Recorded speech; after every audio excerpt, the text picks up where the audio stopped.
So ఇది ఎలా calculate చేయాలి మీ యొక్క డేట్ ఆఫ్ బర్త్‌ని అకార్డింగ్ టు న్యూమరాలజీ.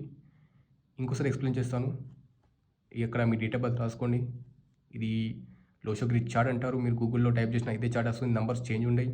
ఈ నంబర్స్ ప్రకారంగా ఇక్కడ మీ యొక్క చార్ట్‌లో సేమ్ యాజ్ ఇట్ ఈస్‌గా 6 ఉంటే 6, 7 ఉంటే 7 దీని ప్రకారం ఫిల్ చేయండి.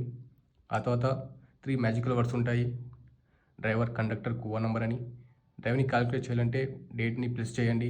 డబుల్ డిజిట్ సింగిల్ డిజిట్ తీసుకురండి. మళ్ళీ కండక్టర్‌ని కాలిక్యులేట్ చేయాలంటే హోల్ డేట్ ఆఫ్ బర్త్‌ని ప్లస్ చేయండి. డబుల్ డిజిట్ ఉంటే సింగిల్ డిజిట్ తీసుకురండి. అది ఇక్కడ రాసుకోండి. కోవా నంబర్ అంటే ఓన్లీ ఇయర్‌ని కాలిక్యులేట్ చేయండి. డబుల్ డిజిట్‌ని సింగిల్ డిజిట్ తీసుకురండి. ఒక నంబర్ వస్తుంది. మేల్స్‌కి అయితే -11 తోటి ఆ యొక్క కోవా నంబర్‌ని చేసి టోటల్ రాసుకోండి. ఫీమేల్స్‌కి అయితే +4ని యాడ్ చేయాలి. ఈక్వల్స్ టు నంబర్ రాసుకోండి. సో ఇది ఇలా మనం ఒక డేట్ ఆఫ్ బర్త్‌ని కాలిక్యులేట్ చేయాలి. సో ముందు ముందు రాబోయే వీడియోలో నేను మొత్తం ఇంకా ఎక్స్‌ప్లెయిన్ చేస్తాను. ఈరోజు తెలుసుకునేది ఏంటంటే డ్రైవర్, కండక్టర్, కోవా నంబర్ ఎలా కాలిక్యులేట్ చేయాలి. ఎగ్జాక్ట్‌గా లోషోగ్రిడ్ ప్రకారంగా మీ యొక్క చార్ట్‌లో ఎలా ప్లేస్ చేయాలని తెలుసుకున్నారు.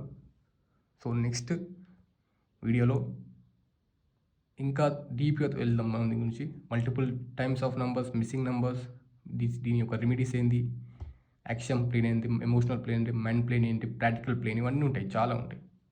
సో వీటిని అన్నిటిని ఎక్స్‌ప్లెయిన్ చేస్తాను.